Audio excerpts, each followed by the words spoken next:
Praise the lord, హల్లెలూయా. దేవునికి మహిమ కలుగును గాక. క్రీస్తు నా ప్రియమైనటువంటి దేవుని బిడ్డలైన మీ అందరికీ ఉదయకాలపు శుభములు తెలియచేస్తున్నాను. మన కర్మేల్ రివాలు మినిస్ట్రీస్ తరపున దేవుడు అనుగ్రహించుచున్న ఈ అనుదినపు అభిషేక వర్తమాన కార్యక్రమాలు మీకు ఆశీర్వాదకరంగా ఉన్నాయని మేము భావిస్తున్నాం. మీ అనుదిన ప్రార్థన, దేవుని కృప ఈ రోజుకి ఈ విధంగా దేవుడు నాకు ఆరోగ్యం ఇచ్చి మీ మధ్య ఈ విధంగా పరిచర్య చేయడానికి ప్రభు కృపనిస్తున్నారు. అందుని బట్టి దేవునికి మహిమ కలుగును గాక. ఆమేన్, హల్లెలూయా. సో ఈ దినపు దేవుని యొక్క లేఖన భాగం మన క్రిస్మస్ని గురించి ధ్యానిస్తూ వస్తున్నాం కదా.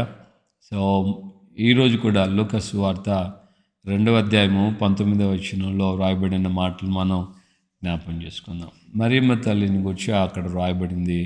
మరి ఆ మాటలు విన్న మాటలన్నీ తన హృదయంలో తలపోసుకొనుచు వాటిని భద్రం చేసుకొనును అని రాయబడింది. దేవునికి స్తోత్రం, హల్లెలూయా.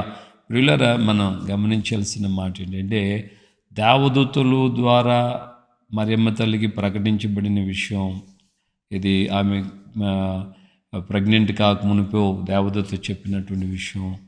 ఆ తర్వాత దేవదూతలు దిగివచ్చి యేసయ్య జననంలో పాడిన పాట విషయం కానివ్వండి, దేవదూతలు తమకు చెప్పిన విషయాలు వచ్చి యేసుప్రభుని చూచి ప్రకటించినటువంటి ఆ గొల్లల దగ్గర విషయంలో కానివ్వండి, ఈ మాటలన్నీ మరియమ్మ తల్లి తన హృదయంలో తలపోసుకుంటూ వాటిని భద్రపరుచుకున్నది అని రాయడం. ఇక్కడ మనం గమనించాల్సిన మాట ఏంటంటే ఆమె విన్న మాటలన్నీ మెడిటేట్ చేస్తుంది. తలపోసుకోవటం అంటే ధ్యానించటము, ఇలాంటి మెడిటేట్ చేయటము, ధ్యానిస్తూ ఉంది. ఓకే ఓకే ఓకే ఈ మాటలు దేవదూతలు ఇలా చెప్పారంటే కదా. సో నాకు అప్పుడు దేవదూతలు ఇలా చెప్పారు, ఇప్పుడు దేవదూతలు దిగొచ్చి పాటలు సర్వసైన్యం ఇలా పాటలు పాడారట, ఇదిగో గొర్రెల కాపర్లు కూడా వచ్చి చెప్పారు. సో ఇవన్నీ ఆమె తలస్తూ ఉంది, మెడిటేట్ చేసుకుంటే మళ్ళీ రిమైండ్ చేసుకుంటూ ఉంది, రిమైండ్ చేస్తూ ఉంది, తన మనసులోనే రిమైండ్ చేసుకుంటుంది. అదే సమయంలో వాటన్నిటిని ఆమె భద్రపరుచుకున్నదంటే తన హృదయంలో వాటిని భద్రపరుచుకున్నది. హల్లెలూయా.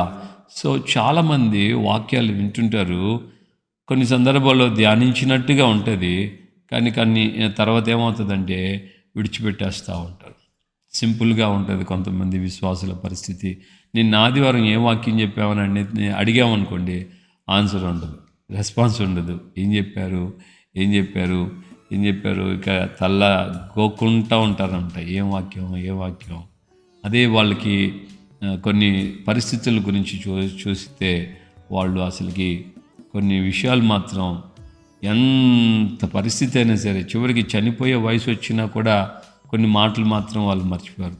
ఎవరైనా వాళ్ళని ఏదైనా అన్నది, ఎవరైనా ఏదైనా గొడవలు వచ్చినప్పుడు, సమస్యలు వచ్చినప్పుడు, పోరాటాలు వచ్చినప్పుడు, ఒకరినొకరు తిట్టుకున్నప్పుడు, దూషించుకున్నప్పుడు, గొడవలు అయినప్పుడు, అత్తకోడల మధ్యలో, తోడుకోడల మధ్యలో, అలాగా ఇక ఇంట్లో ఇరుగు పొరుగు వారి మధ్యలో వాళ్ళు ఏమన్నారు వీళ్ళు ఏమన్నారు, ఇవన్నీ మాత్రం పోసుగుచ్చినట్టుగా అన్నీ జ్ఞాపకం పెట్టుకుంటారు, కానీ పొరపాటున దేవుని వాక్యం మాత్రం గుర్తుండదు.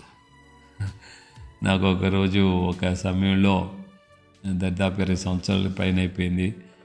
ఒక అమ్మాయి వాళ్ళ ఇంట్లోకి నేను వెళ్ళి వాళ్ళ అమ్మతో నేను మాట్లాడుతున్నప్పుడు వాళ్ళ పిల్లలు ఒక 4 పిల్లలు మొత్తం వాళ్ళు నవ్వుతూ ఉన్నారు. నేను అడిగాను, అప్పుడు వాళ్ళు దాదాపు 9-10 చదువుతున్నారు ఆ పిల్లలు. ఏంటమ్మా నవ్వుతున్నారు అమ్మ మాట్లాడుతుంటే అనంటే, ఇక వాళ్ళు అన్నమాట ఏంటంటే ఏమి లేదన్నయ్య, అమ్మ టేప్ రికార్డ్ లాగా ఎక్కడ కామా ఎక్కడ పులి స్టాపు ఉండాలో అది ఖచ్చితంగా కంటిన్యూగా పొల్లు తప్పిపోకుండా చెప్తూనే ఉంటుంది అని చెప్పాను. అది కూడా కొన్ని మాటలు తన రియల్గా లైఫ్లో జరిగినవి కూడా కాదు, కళలో వచ్చినవి కూడా, కళలో విషయాలు కూడా కామా పులి స్టాపులు తప్పకుండా ఆమె చెప్తా ఉంది. అది పిల్లలు అనేక పర్యాలు అనేకులకు చెప్పటం వీళ్ళు విన్నారు కాబట్టి వాళ్ళు నాతో అలా చెప్పి వాళ్ళు నవ్వుకుంటూ ఉన్నారు. మీకు ఈరోజు అయిపోయింది, మీకు చెవులో నుంచి కారుతుంది అన్నట్లుగా మా అమ్మ అట్లా చెప్తూ ఉంటుంది అని.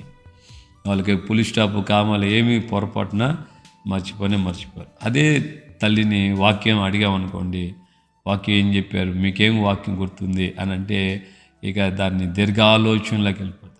కానీ ఇక్కడ మరియమ్మ తల్లిని గమనిస్తే దేవదూతలు కానివ్వండి, గొర్రెల కాపర్లు కానివ్వండి, తమతో చెప్పిన విషయాలు ఆమె తన హృదయంలో పదిలపరుచుకునేది. వాటిని జ్ఞాపం చేసుకుంటూ వాటిని పదిలపరుచుకునేది, ధ్యానిస్తూ వాటిని పదిలపరుచుకున్నది అని రాయబడి.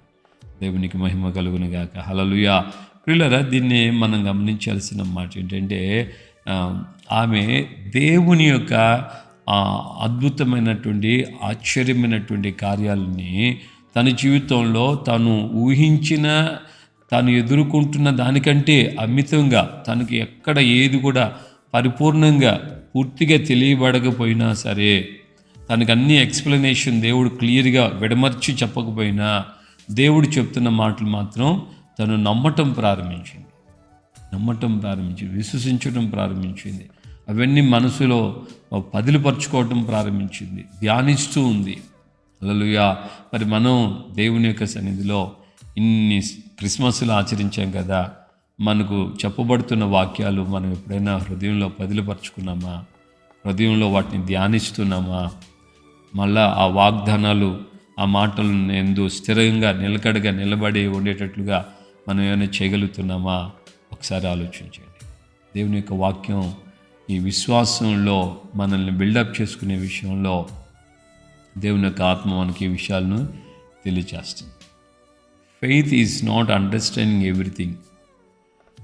విశ్వాసం అనేది అంతటినీ అర్థం చేసి మొత్తం అంతా నాకు అర్థమైపోయింది అనేది కాదు దాని ఉద్దేశం. దాని ఉద్దేశం ఏంటంటే, దేవుని మాటలు దేవుడు చెప్పిన మాటలు ఎందు విశ్వాసంతో నమ్మిక ఉంచి వాటి కోసం మనం విశ్వాసంతో, ఓర్పుతో, సహనంతో కనిపెట్టుకుంటూ ఉండాలి.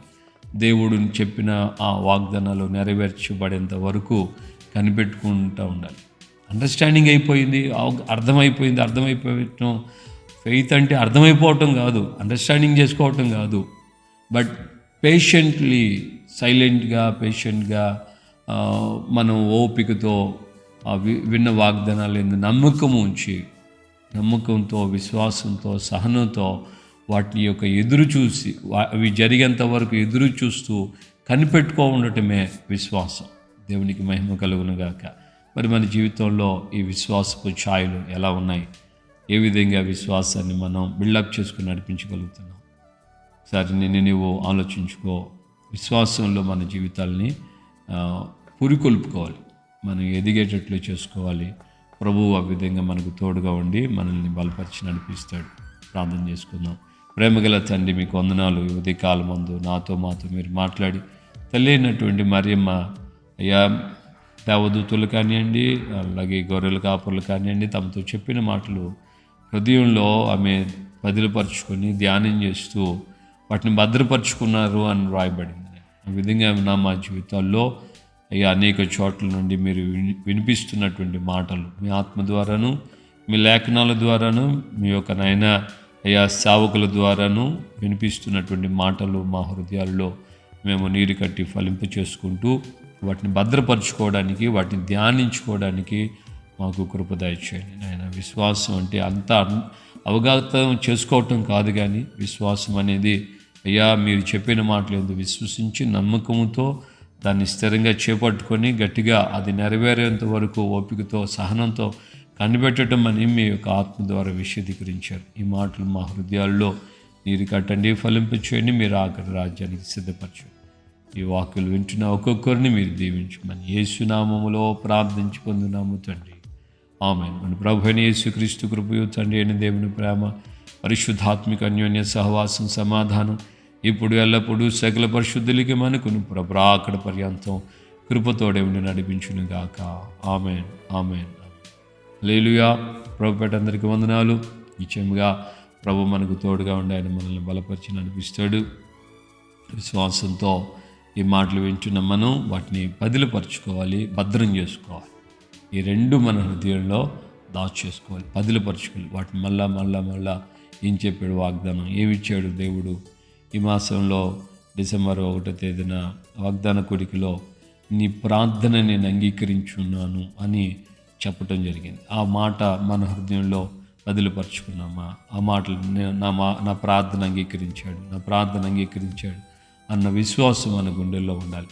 అలాగే వింటున్న ప్రతి వాగ్దానం ఈ సంవత్సరం నిత్యముగా నేను నీకు తోడై ఉన్నాను అని దేవుడు వాగ్దానం చేశాడు ఈ 2025వ సంవత్సరానికి. మరి ఆ మాటలు మన హృదయంలో పదిలపరుచుకొని నీతి అను నా దక్షిణాష్టముతో నేను నిన్ను ఆదుకుంటాను, ఇలాంటి వాగ్దానాలన్నీ కూడా మనం పూర్తిగా నాకు అర్థమైపోయింది, అది నెరవేరిపోయింది అని కాదు అని ఒకవేళ నెరవేరకపోయినా ఆ మాటలు ఎందు లక్ష్యం ఉంచి ఈ మాట చొప్పున నన్ను నడిపించండి అని మనం జ్ఞాపకం చేసుకుంటూ దేవుని స్తుతిస్తూ ఉండటం విశ్వాసం. ప్రభు మనకు ఆ విధంగా తోడుగా ఉండి బలపరిచి నడిపించడం కాదు. Praise lord.